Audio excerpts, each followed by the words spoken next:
வணக்கம் மக்களே, வாங்க நம்ம இன்றைக்கி மல்லிகை செடியில் நம்ம என்னென்ன செய்ய போகிறோன்றத வீடியோவில் பார்க்கலாம்.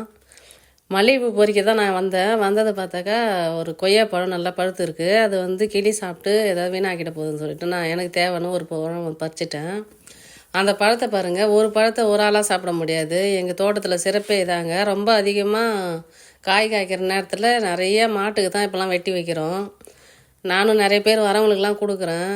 செடிலாம் சின்ன செடியாக இருக்கும்போது எங்களுக்கு மட்டுமே காய்ச்சிதுங்க. இப்போ மரம் பெருசாக இருக்குது. அதனால் சரியாக நாங்கள் தோட்டத்துக்கு யாரும் டவுன் பகுதி பக்கத்தில் இல்லாததுனால நாங்கள் அதை மாட்டுக்கு தான் வெட்டி வைக்கிறோம். வரவங்களுக்கும் வேலை செய்கிறவங்களுக்கும் நம்ம சொந்தக்காரங்களும் வந்தால் கொடுக்குறேன்.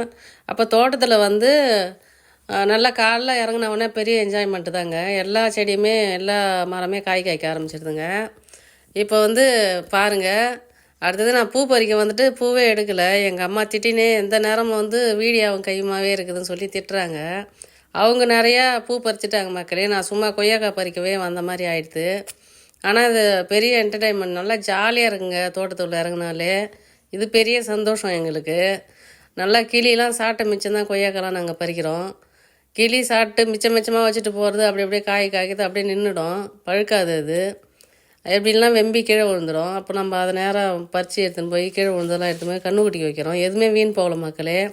எல்லா ஜீவராசிகளுக்கும் நம்மளுக்கும் சாப்பிட்ற மாதிரி தான் அந்த தோட்டம் உணவு காடாக அமைஞ்சுது.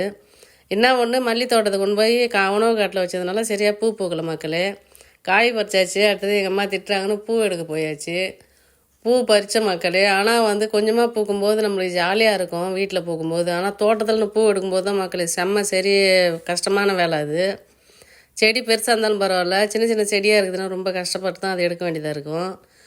அப்போ பூ எடுத்துகிட்டு பக்கத்தில் டவுன் எங்களுக்கு திண்டிவனம் மார்க்கெட்டுக்கு பூ எடுத்துன்னு போனேன். அப்போ பார்த்தாக்கா எனக்கு ஒரு மாதிரி அங்கே இருக்கிறதுக்கு கொஞ்சம் நம்ம ஜாலியாக இருக்கிறோம், மாட்டும் ஜாலியாக இருக்கிறோம்னு சொல்லிட்டு ஒரு எஃப்எம் ரேடியோ வாங்கிட்டு வந்தேன். அந்த எஃப்எம் ரேடியோ பாருங்கள் மக்களே, அதை கட்டி விட்டாச்சு. கட்டி விட்டு மாடு இப்போ ஜாலியாக பாட்டு கேட்டுக்கின்னு ஜாலியாக இருக்கிறாங்க.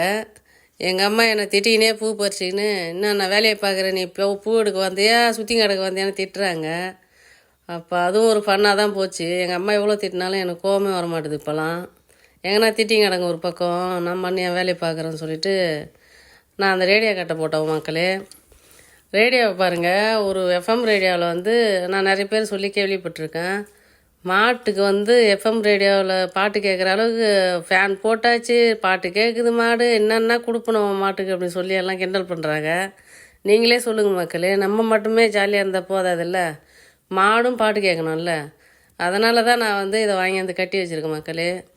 உங்களுக்கும் இது பிடிச்சிருந்தா வீடியோ பார்த்ததுக்கு நன்றி மக்களே. பிடிச்சிருந்தா லைக் பண்ணுங்கள்.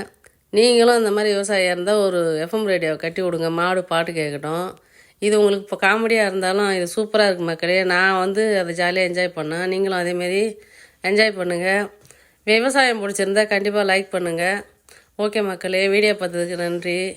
அடுத்த வீடியோலாம் சந்திப்போம். பாய்.